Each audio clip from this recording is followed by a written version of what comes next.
Hello friends, आज की ताज़ा खबरों में आप सभी का स्वागत है। झारखंड की तमाम छोटी बड़ी खबर इस वीडियो में देखने को मिलेगी। सबसे पहले बड़ी खबर, जिस दिन राज्यपाल ने खोली चिट्ठी उस दिन हेमंत की जाएगी कुर्सी। इधर पूर्व मुख्यमंत्री बाबूलाल मरांडी ने कहा है कि जिस दिन राज्यपाल ने चिट्ठी खोली उस दिन हेमंत सोरेन की कुर्सी जानी तय है। मरांडी कांसीडीह में दुर्गा पूजा पंडाल का उद्घाटन करने शुक्रवार को जमशेदपुर आए थे। इस दौरान उन्होंने संवाददाता सम्मेलन में हेमंत सरकार पर जमकर हमला बोला है। वहीं उन्होंने कहा है कि ये सरकार जब से आई है भ्रष्टाचार में मिला हुआ है। हाल के दिनों में सत्तारूढ़ विधायकों में मची खलबली पर कहा है कि हेमंत सोरेन के मन में डर नहीं था तो अपने विधायकों को लेकर रायपुर क्यों भाग गए थे। इसी के साथ ही अगली बड़ी खबर, ग्रामीण सड़कों की होगी मरम्मत। इधर प्रधानमंत्री ग्रामीण सड़क योजना से विधानसभा क्षेत्र के ग्रामीण इलाकों की सड़कों की मरम्मती और मजबूतीकरण कराई जाएगी। शुक्रवार को शहर जोरी स्थित आवासीय कार्यालय में सारठ विधायक रणधीर सिंह ने कहा है कि लगभग 29 करोड़ रुपए की लागत से 52 किलोमीटर सड़कों की मरम्मत और मजबूतीकरण का कार्य करने की योजना पर काम किया जा रहा है। इसके साथ ही अगली बड़ी खबर, नवंबर में होगी झारखंड बोर्ड के मैट्रिक और इंटर की पहले टर्म की परीक्षा। इधर झारखंड एकेडमिक काउंसिल की मैट्रिक और इंटर की परीक्षा इस बार भी 2 टर्म में लिया जाएगा। हालांकि इस बार दोनों परीक्षाएं एक एक करके अलग अलग ली जाएगी। स्कूली शिक्षा एवं साक्षरता विभाग के द्वारा लिए गए निर्णय के अनुसार पहले टर्म की परीक्षा नवंबर महीने में आयोजित की जाएगी, जबकि दूसरे टर्म की परीक्षा अगले वर्ष मार्च महीने में ली जाएगी। इसी के साथ ही अगली बड़ी खबर, गर्भपात कराने वाली नाबालिगों की अब पहचान उजागर नहीं कर सकेंगे डॉक्टर। इधर सुप्रीम कोर्ट ने सहमति से यौन संबंध बनाने वाली नाबालिगों को भी medical termination of pregnancy act के प्रावधानों का लाभ दिया है। सुप्रीम कोर्ट ने गर्भपात कराने के लिए आने वाली नाबालिगों की पहचान स्थानीय पुलिस के समक्ष उजागर करने से डॉक्टरों को छूट प्रदान कर दी है। एक ऐतिहासिक फैसले में सुप्रीम कोर्ट ने एमटीपी एक्ट के तहत गर्भपात के 20 से लेकर 24 हफ्ते के बीच गर्भपात के लिए अविवाहित महिलाओं को भी शामिल किया है। इसी के साथ ही अगली बड़ी खबर, आज से और महंगी होगी शराब। इधर झारखंड में शराब और बियर शनिवार से और महंगी हो जाएगी। उत्पाद विभाग ने 1 अक्टूबर से शराब की कीमतों में 10 से 40 रुपये तक की बढ़ोतरी करने का निर्णय लिया है।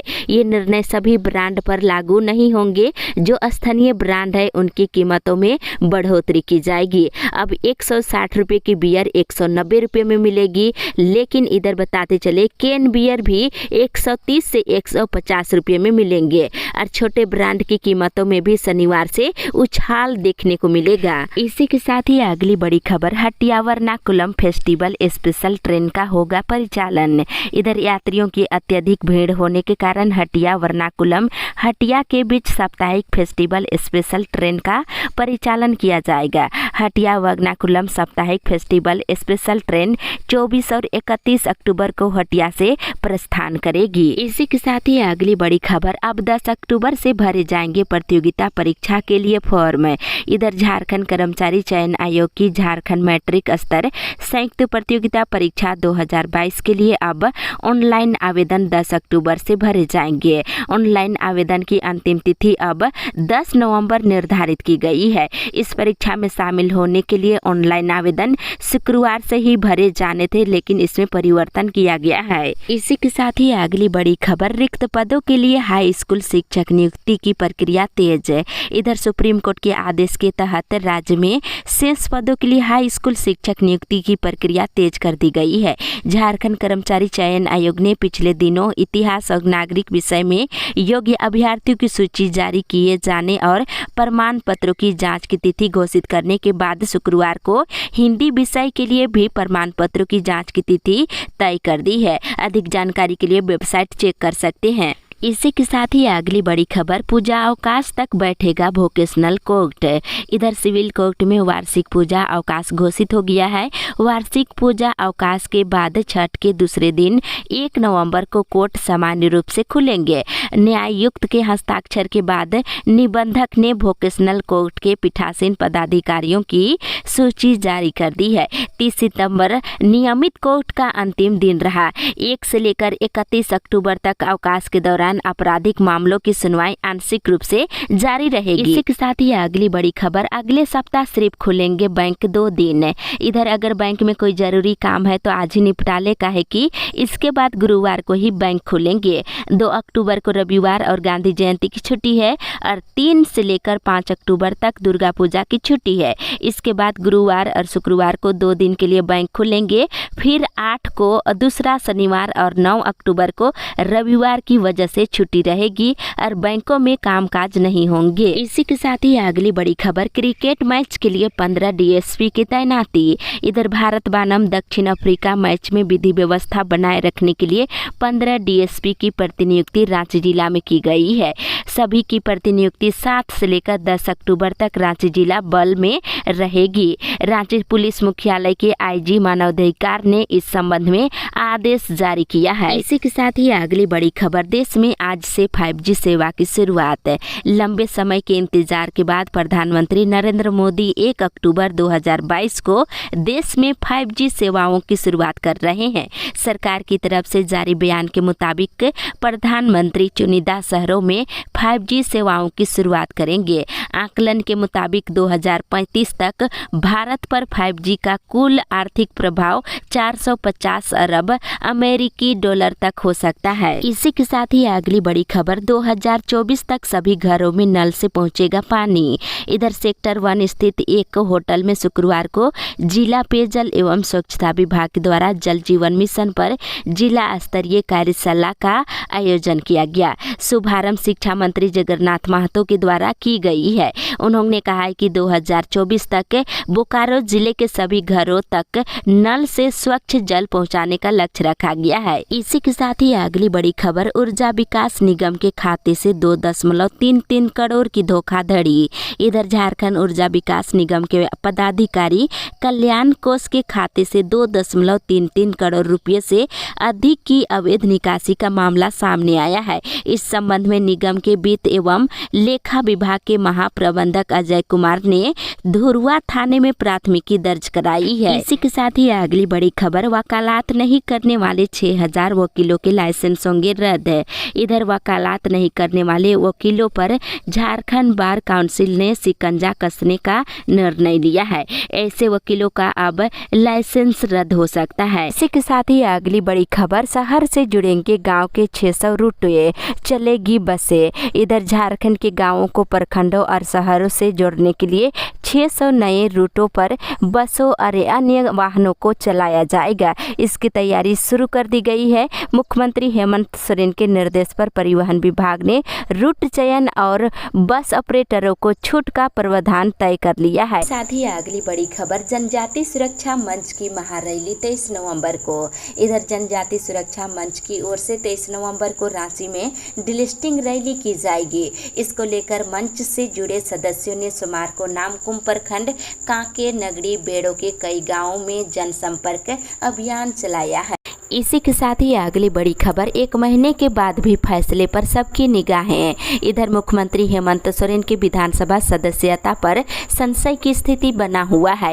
1 महीने पहले 25 अगस्त को उनके खनन लीज मामले में भारत निर्वाचन आयोग ने अपना मत व्यय राजभवन को सौंपा था। इसके बाद से राजभवन के फैसले का इंतजार किया जा रहा है। वहीं दूसरी ओर मुख्यमंत्री हेमंत सोरेन अपने कैबिनेट की बैठक में एक के बाद एक बड़े फैसले भी लेती जा रही है। पिछली कैबिनेट की बैठक में 1932 खतियान आधारित स्थानीय नीति से संबंधित विधेयक गठन के प्रस्ताव के अलावा ST SC OBC आरक्षण में बढ़ोतरी से संबंधित विधेयक संशोधन के प्रस्ताव को स्वीकृति प्रदान की है। वहीं माना जा रहा है कि हेमंत सरकार अगली कैबिनेट की बैठक में रसोइयों का मानदेय बढ़ाने का फैसला ले सकती है। इसी के साथ ही अगली बड़ी खबर, कोर्ट फीस मामले में 3 सदस्यीय बनेगी कमेटी। इधर कोर्ट फीस बढ़ोतरी में सुधार के लिए सरकार 3 सदस्यीय कमेटी बनाने जा रही है। कमेटी बनाने की प्रक्रिया चल रही है। कमेटी जो रिपोर्ट तैयार करेगी उसे कैबिनेट में भेजा जाएगा।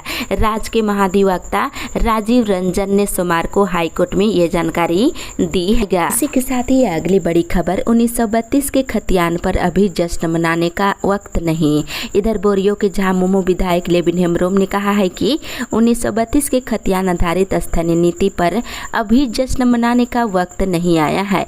अभी कुछ नहीं हुआ है, केवल कैबिनेट से पास हुआ है, एक्ट नहीं बना है। लेविन हेम्ब्रोम सोमवार को दुमका में छात्र समन्वय समिति के छात्रों और कई आदिवासी संगठनों के प्रतिनिधियों के साथ बैठक के बाद ये बात कह रहे थे। इसके साथ ही अगली बड़ी खबर 1932 खतियान पर यूपीए रहेगा एक मत।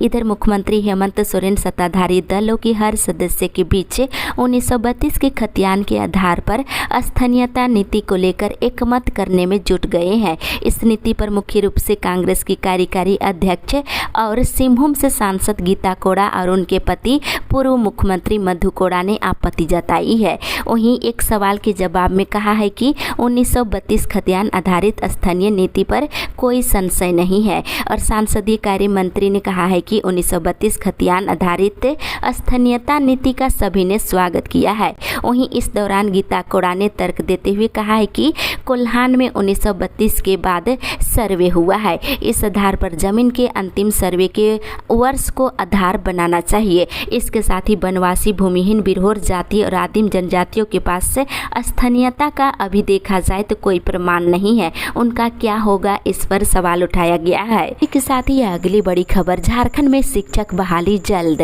इधर झारखंड के मध्य विद्यालयों में नियमित कक्षा संचालन के लिए प्रत्येक स्कूल में शिक्षकों के 3-3 पद आवंटित किए गए हैं। इन पदों को विषयवार विज्ञान, गणित, सामाजिक अध्ययन और भाषा में बांटा गया है। आगे 2 चरणों में इन्हीं पदों पर स्नातक प्रशिक्षित सहायक आचार्यों की बहाली की जाएगी। वहीं मिडिल स्कूलों में स्नातक प्रशिक्षित सहायक आचार्यों की बहाली होने वाली है। नियमावली की स्वीकृति और मानदेय बढ़ोतरी को लेकर झारखंड राज्य समाज कल्याण आंगनबाड़ी कर्मचारी संघ की गिरिडीह शाखा ने शनिवार को झारखंड सरकार के प्रति आभार जताया है। इसके साथ ही अगली बड़ी खबर 1932 खतियान के प्रस्ताव पर जेएमएम ने निकाली रैली। इधर बिरनी प्रखंड में जेएमएम ने झारखंड सरकार के द्वारा 1932 खतियान के ऐतिहासिक फैसले का पूरे झारखंड में खुशी है। जेएमएम कार्यकर्ताओं ने बिरनी कार्यालय से बिराजपुर मोड़ तक सरकार के इस फैसले का स्वागत करने के लिए आभार रैली निकाली है। इसी के साथ ही अगली बड़ी खबर हेमंत की सरकार ने तीसरी के ग्रामीणों का छीना रोजगार। इधर झारखंड के पूर्व मुख्यमंत्री बाबूलाल मरांडी ने शनिवार को तीसरी प्रखंड के कई गांवों का सघन दौरा किए हैं। मरांडी ने इस दौरान सभी ग्रामीणों की समस्याओं को गंभीरता पूर्वक सुना है और हर संभव निदान करने का आश्वासन दिया है। वहीं उन्होंने कहा है कि राज्य का पूरा क्षेत्र सुखाड़ की चपेट में है। इन इलाकों में अकाल जैसी स्थिति उत्पन्न हो गई है। दूसरी ओर राज्य की सरकार ने क्षेत्र के लोगों का रोजगार छीन लिया है।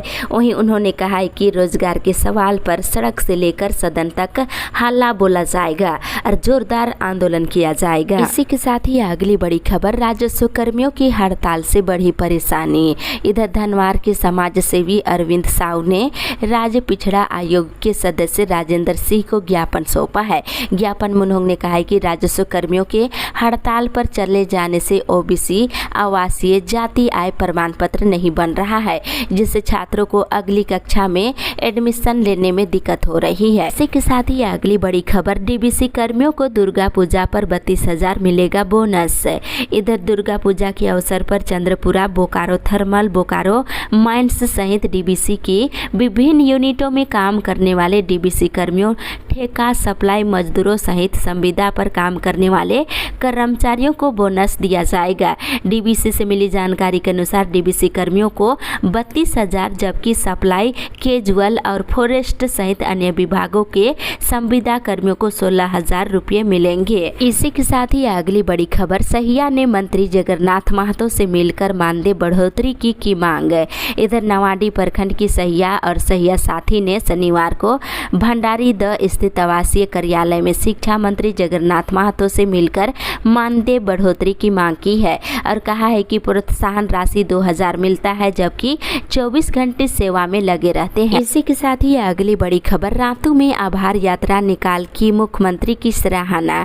इधर 1932 खतियान आधारित स्थानीय नीति झारखंड सरकार के द्वारा पारित करने के लिए रातू की जनता ने पूर्व जिला परिषद सदस्य अमर उरांव के नेतृत्व में शनिवार को आभार यात्रा निकाली। वहीं मुख्यमंत्री हेमंत सोरेन को धन्यवाद दिए हैं। इसी के साथ ही अगली बड़ी खबर, संघ का आरोप, कार्य बंटवारा नियम विरोध। इधर झारखंड सचिवालय सेवा संघ ने कल्याण विभाग के द्वारा अपने कर्मियों के बीच कार्य बंटवारे को नियम विरोध बताया है। वहीं दूसरी ओर सचिवालय कर्मियों का बनेगा कार्यालय भवन। इधर मुख्यमंत्री हेमंत सोरेन ने झारखंड सचिवालय सेवा संघ के अध्यक्ष विवेक आनंद वास्के से सचिवालय कर्मियों का नया कार्यालय भवन निर्माण से संबंधित प्रस्ताव मांगा है। वास्के ने बताया है कि संघ को मुख्यमंत्री ने भरोसा दिलाया है कि नया कार्यालय भवन की दिशा में वे सकारात्मक पहल करेंगे। उन्होंने बताया है कि मुख्यमंत्री ने उन्हें कार्यालय भवन खोलने के लिए जमीन चिन्हित करके एक प्रस्ताव देने की बात कही है। इसी के साथ ही अगली बड़ी खबर, 1932 के खतियान पर प्रभारी के बयान से असहज है कांग्रेसी। इधर कांग्रेसी नेताओं को 1932 के खतियान के मुद्दे पर बयानबाजी से दूर रहने का निर्देश दिया गया है, लेकिन इससे कांग्रेस के कई नेता पार्टी में ही असहज महसूस कर रहे हैं। साथ ही अगली बड़ी खबर, अब 24 घंटे के अंदर होगी खराब ट्रांसफार्मर की मरम्मत। इधर झारखंड बिजली वितरण निगम लिमिटेड के द्वारा खूंटी और इटकी में 6 करोड़ की लागत से जल्द ही TRW भवन का निर्माण किया जाएगा। वहीं विभाग ने दावा किया है कि खराब ट्रांसफार्मर 24 घंटे के अंदर बना लिया जाएगा। इसी के साथ ही अगली बड़ी खबर, हर पंचायत में खुलेगी डिजिटल पंचायत पाठशाला। इधर डिजिटल शिक्षा अभियान को ले झारखंड के सभी 24 जिलों के सभी पंचायतों में डिजिटल पंचायत पाठशाला खोले जाएंगे, जिसमें ग्रामीण नौजवानों को डिजिटल पंचायत पाठशाला में गुणवत्तापूर्ण शिक्षा और हर सवालों का सटीक जवाब निःशुल्क में दिया जाएगा। इसके साथ ही अगली बड़ी खबर, 13 दिनों से आत्मा कर्मियों की हड़ताल जारी। इधर राजभवन के सामने झारखंड आत्मा कार्मिक संघ की ओर से राज्य के सभी आत्मा कर्मियों का अनिश्चितकालीन हड़ताल जारी है। इसी के साथ ही अगली बड़ी खबर, पंकज के घर से मिली थी हेमंत की पासबुक। इधर अवैध खनन और मनी लॉन्ड्रिंग मामले में गिरफ्तार किए गए मुख्यमंत्री के विधायक प्रतिनिधि पंकज मिश्रा के पास से ईडी ने हेमंत सोरेन के नाम का एक बैंक पासबुक और 2 चेकबुक भी बरामद किए थे। ईडी ने रांची स्थित विशेष अदालत में पंकज मिश्रा के खिलाफ दाखिल चार्जशीट में इस बात का जिक्र किया है।